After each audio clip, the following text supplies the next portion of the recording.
Hi, I'm Emily Russell from Swananoa, North Carolina. My house was hit pretty hard by Hurricane Helene. It was totally ruined along with everything in it. Parts of the house were tore off. You couldn't tell, but there used to be a carport and a garage there. But the day of the flood, of course we were getting the alerts, but we weren't taking them that serious because it's never happened here. Yeah. And even the few times the Swananoa River has flooded, it's never crossed our road. And so luckily my daughter was at her grandma's. My husband had left to go check on her, and we thought we got a few minutes, it's just right up the road, he'll come back, get me, and we'll all leave. And then me and the dog ended up stuck in the house.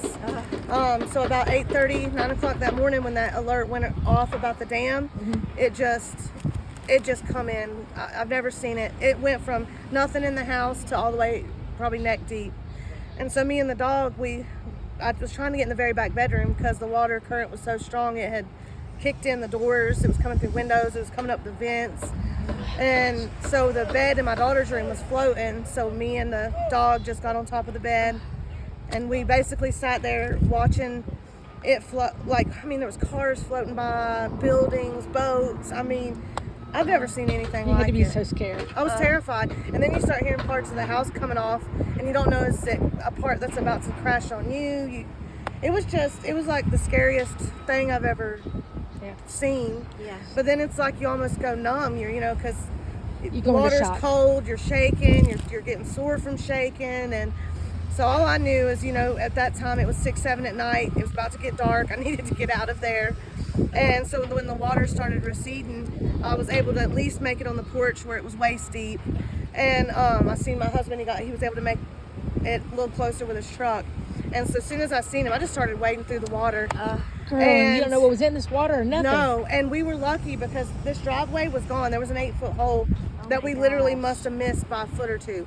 So God, was with us during that. And I got to one point where my body was so sore. I was like, if y'all can't come meet me, I don't think I can go any further.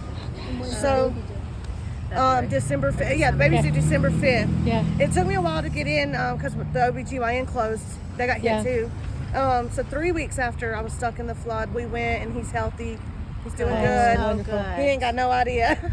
He's on track, on his way, everything. So he's doing good. Your dog?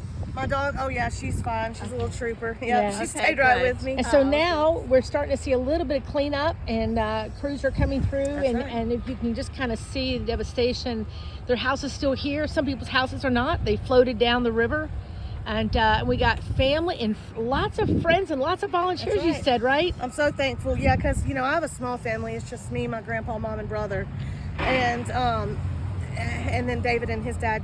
But it's just all these. It's every day. You might meet a new group every day, but they keep coming. Yeah. And God keeps sending us blessing after blessing.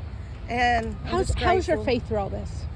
I was in a real bad slump around my 5-6 month of the pregnancy. I was just real tired, feeling the pregnancy was hard on me, and I was just starting to get in a depressed mindset. So I told David, I've got to get back in church. Started going back to church, and I swear it was like those last four preaching sermons before the flood hit. It's like it was to build me for what was coming. It was targeted on temptation and what happens when your life is upside down. It was like the preachings when I was sitting in the room freezing. I kept thinking about that, and it was like those preachings were literally to build me for what was coming. Yeah.